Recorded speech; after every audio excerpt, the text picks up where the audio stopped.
All right, lads, welcome back to the Always Unfiltered podcast. We are going through the original documentaries that Katie Price stroke Jordan. She made these back in 2002 with the BBC. Oh my God, what a roller coaster these are.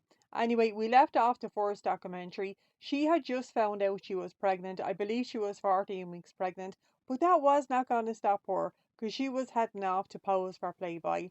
So now we're picking back up, and the documentary opens up with Katie Price, incredibly pregnant, right? She looks like she's ready to pop. Now she does tell us that she is 7 days overdue, so she is gonna be induced. I was taking all of that in, but you know what else I was taking in? These hair extensions that look like they are holding on for dear life. Anyway, Katie's mother is saying, "Come on, we have to go." Like, obviously, they have an appointment. And Katie says to her mother, "Will you hang on? I am having my breakfast." It's very, seems very Katie Price. But isn't it weird to think, okay, what we know now? That she had been with Gareth Gates at this stage, because here she is like 24 years of age, you know? Oh, also, she had made that adult tape, we'll call it, with Dane Bowers. Anyway, she gets to the hospital like with her parents. Now, her best friend, Sally, who cannot pass by an eyebrow without plucking it to bits, right? She's going to be the birthing photographer. Now, I know there is this story that goes around that Katie Price gave birth like live on air. No, she didn't. She's literally in the hospital because I'm looking at her. Anyway, she has the baby. Now Dwight York does show up right when she gives birth. He is pissed off because he's after being caught on the camera. Now Katie Price's mother is really annoyed with Richard the cameraman because Dwight is after getting so annoyed. And Katie Price's mother is like, "You're not coming home with us, Richard." Oh, I love Richard, by the way. He is so messy. He likes to get all the footage, and I love to see it.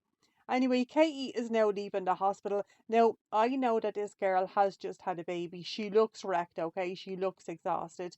I can get on board with all of that. But you know what I can't get on board with? This feckin' bra. Why the hell is she wearing it? Like it's obviously way too small for her. She looks like she has four boobs, like instead of just the two. Anyway, it's 4 weeks after she has given birth to this baby, and Katie is ready to go back to work. Now, I thought this was very interesting because in the new documentary, Katie Price says, "Oh, I went back to work after 10 days." What a stupid thing to lie about because I literally can see it here in this documentary. Also, when she goes back to work, it is like public appearances that she's doing. Anyway, we see her getting ready. And she's just standing there like in a pair of knickers and this tiny little vest top. And Richard is saying to her, "Are you going out dressed like that?" And she's saying, "Hell yeah, I am." Obviously, she's not, but I mean, she's not wearing a heck of a lot more. But as she's getting ready, okay, she's spraying perfume all over her, but she's also spraying it up her skirt, tiny little skirt, straight onto her crotch. I thought, is that a very good idea, Katie? You've just been split in half like giving birth to a baby. Back at hell. Anyway, Richard is telling us that she is back partying. I thought, has she ever stopped? My God. Anyway, this personal appearance that she's doing, right? She's standing in a club and she's basically just saying to the crowd, "Girls, get your tits out." Now, she does get paid between 10 and 20 grand for an appearance. Do you know what, lads? I would do it too. I would stand there and say, "Girls, get your tits out. I'll give you a bottle of champagne." Fucking sure I would. Anyway, she also does like car shows and stuff like that. And we see her doing them. So her mother is bringing the baby.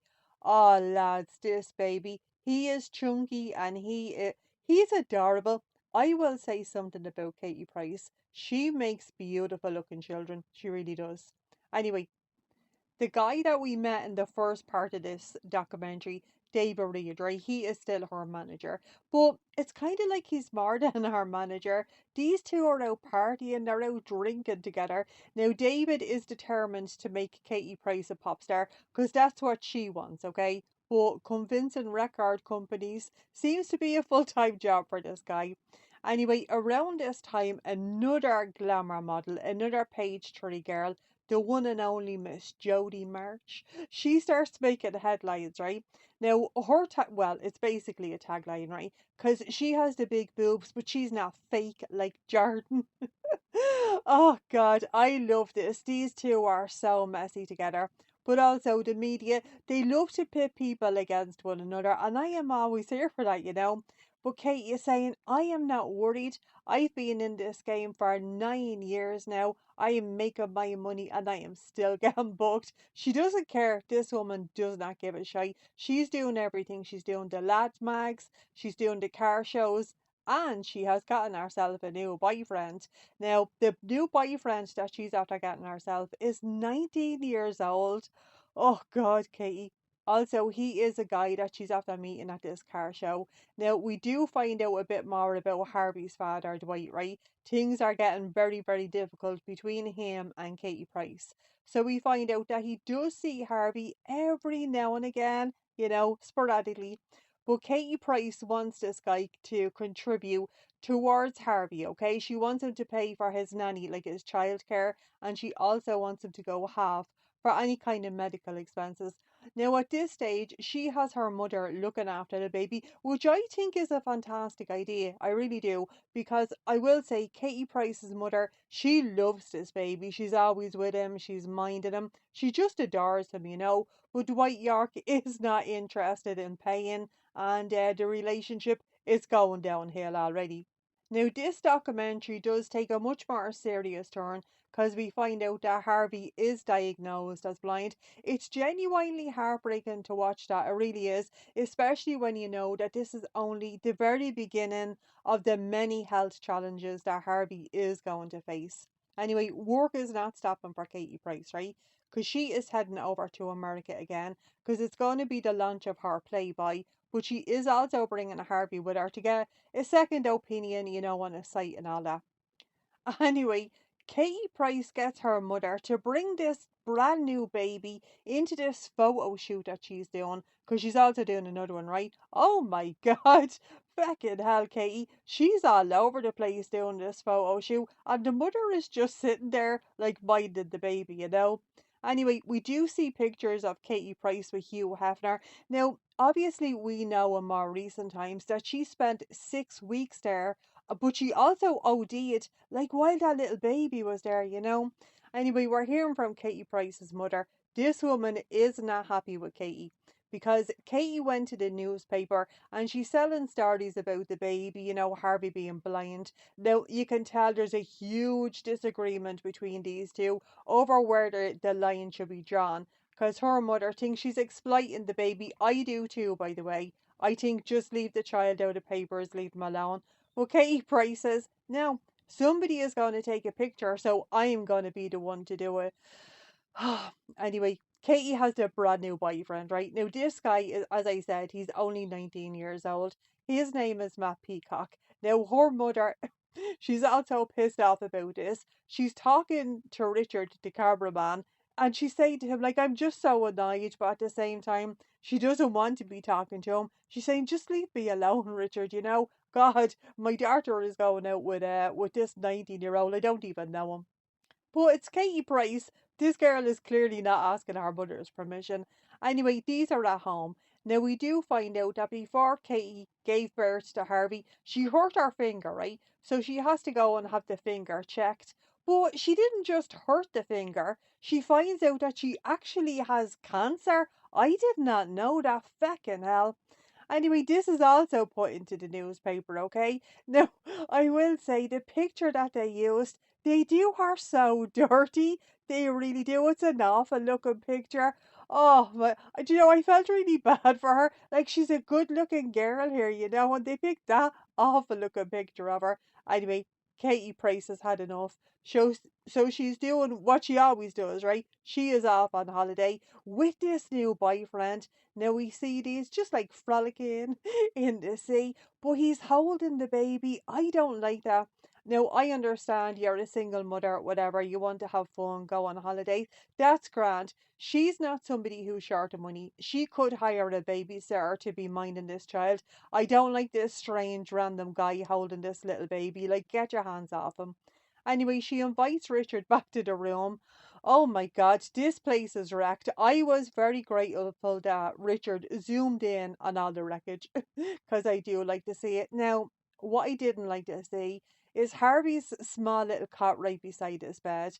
No, no, this is all the way fucked up for me. Get that child into another bedroom. Hire yourself a nanny for however you're long. You're going to be on holidays, and no, this is just, it's all ick. I don't want to think about any of that.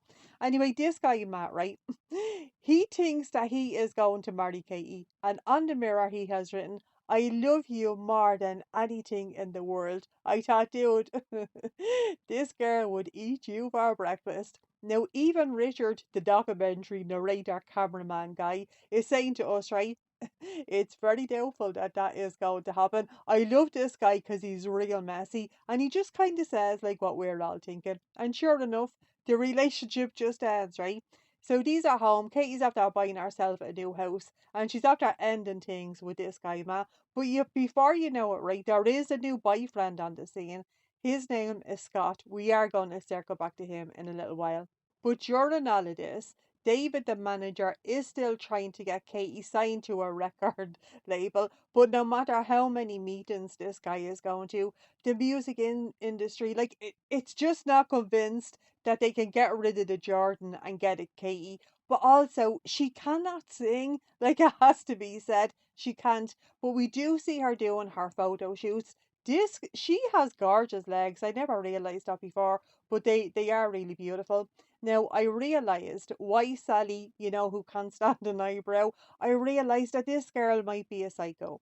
Now, the reason I have come to this conclusion, it's not only because of the eyebrows, it's because of the fact that she thinks that Katie Price sounds like Leanne Rimes. I thought, are you for real, woman?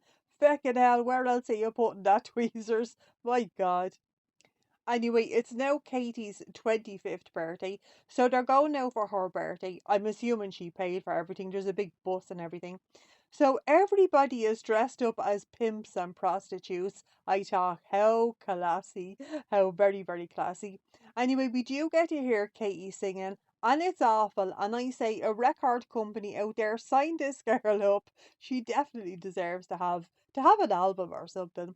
Anyway, it's Harvey's birthday. Now we found out something that I did not know.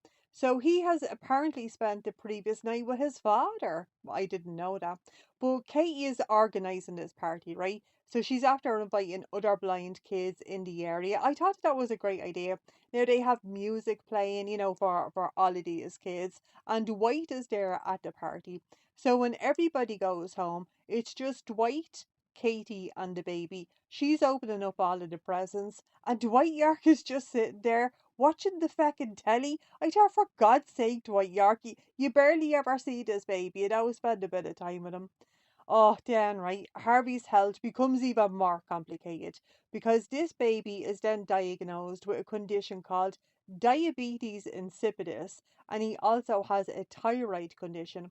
So, Katie's mother is telling us that Harvey was waking up and drinking 14 bottles of water during the night. Oh, God, this poor baby, like, can you imagine?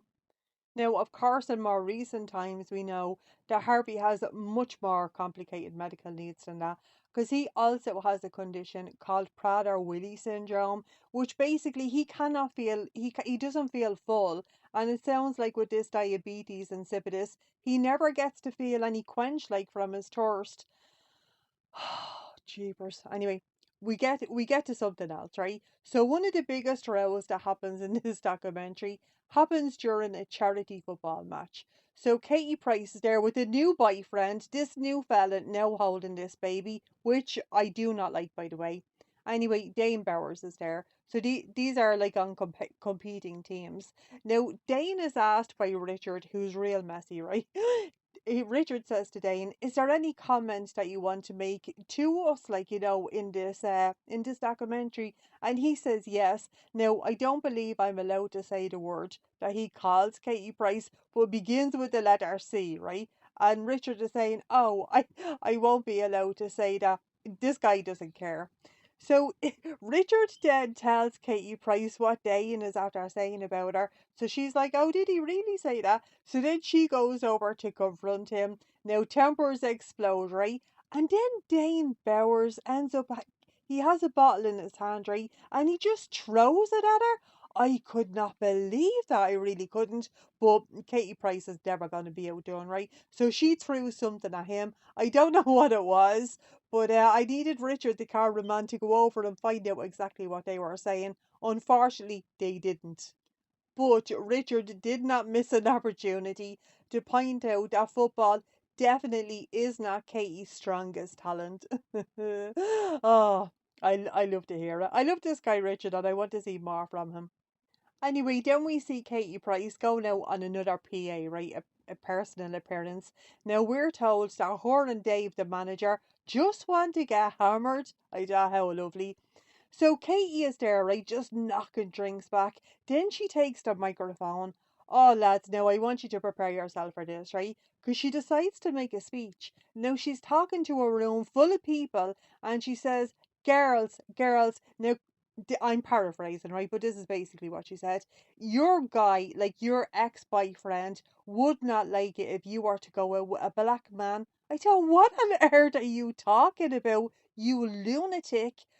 Feckin' I could not believe that she said that. My jaw nearly hit the floor. I don't even know the point like that she was trying to get across. Obviously she was just taking the piss out of Dane Bowers, but I don't know why. I was so shocked that she had said something like that. And then we just transitioned to Katie Price in the car with her mother, right? Now, Katie is saying to her mother that she wants to sort out child support for Harvey. Basically, she wants the father of the child to pay, right? Now, I completely and utterly agree with her. Why? He has a very good job. I know nothing about football, by the way, because I cannot stand it. But I know that footballers get paid a heck of a lot of money. Now, I know that Katie Price also gets paid a lot of money, but she is providing everything for this child: his housing, his clothing, his food. Surely this guy can, like, just give her what she wants, which is only for him to pay for her mother to be the baby's childcare provider. That sounds very reasonable to me. Anyway, we see Katie. Now she is going to do a photo shoot with Harvey. Now, apparently, people have been saying absolutely horrible things about this baby. He is only a baby here, but they're saying like horrible things about his weight. People, I cannot understand when people say shit like that, but they are trying to blame Katie for this child being like a little bit pudgy, I suppose. So anyway, as this photo shoot was going on, it's obvious that the baby is not well at all, right? So they end up taking the baby to the hospital, and we do find out that Harvey was in the hospital for a week. So we see he is going into the hospital because he has to have a load of tests and everything, and she's bringing new boyfriend Scott with her. I thought, for God's sake, Katie, how many men are going to be in this child's life? Feckin' hell. Anyway, we also find out that while the baby was in the hospital, Dwight York, being a prick, right, doesn't even ring to find out how this child is doing, but he does make a statement in the paper. Big swing, right? So anyway, his statement in the paper is that he wants custody of the baby. I thought, for what? You never fucking see him. But apparently, well, according to him, right, he's also going to set up a trust fund. Now, I am interested to know if anybody knows, did this ever come to fruition? Did he ever do it? Did Harvey ever see a penny from this guy? I would love to know more about that. Now, by the end of this documentary, we see Katie Price trying to do everything, okay? She's trying to balance her career with looking after the baby, sorting out the baby's health, dealing with all these failed relationships, because this woman cannot be on her own. She just cannot slow down. Now, Richard admits to us, right, that he doesn't really know how to sum up Katie. Like, he doesn't know how to say goodbye. He doesn't know how to end this documentary, and we see Katie Price just riding off on her horse, which somehow feels very Katie Price to me. Now, in case you didn't know this, right, the guy that she's going out here, Scott Sullivan, his name is, she gets engaged to him prior to going on I'm a Celebrity, Get Me Out of Here. I'm not sure whether everybody was aware of that, but I am telling you, lads, I'm balls deep in the Katie Price rabbit hole. I have to know all of the things. And of course, I have to share them once I know them, and nobody in my life is interested in this. I don't know why, because it is very entertaining, and I need people to get on board with that. Anyway, after this documentary ends, she goes into the jungle, But then she starts the series, okay, with Peter Andre. Now, I believe the first one is called Jordan and Peter Laid Bare, and then it's Jordan and Peter Get Married. So let me know which one we'll do. Will we dive straight into the wedding, and then we can do the wedding to Alex, all of the weddings maybe, or will we go like through the whole series? Because I'm going to be watching them all, so let me know which one you're interested in. Anyway, lads, that is our video for today. I hope you guys enjoyed, and if you did, go ahead and hit subscribe, because apparently like 83% of you aren't. And lads, I am needy as fuck, okay? I'm like a Rara Brown, so I need you guys to be my uncle, stepdaddy, granddaddy, Cody. Anyway, lads, before I go, I do want to thank you all very much for the likes and the hypes and the shares. And I also want to say a big thank you and a shout out to the channel members, or as I like to call them, my family wreath. We have Nadia, Helgi, Tina, Danny, Ticey, Scarlett, Jen, Vanessa, Kimberly, Wendy, DeChris, Joe Bear, Donna, Lindsay, and Linda. I appreciate each and every one of you. I hope everybody is having a fantastic day today. Now, if nobody else tells you this, remember that I love you a long time. Slán.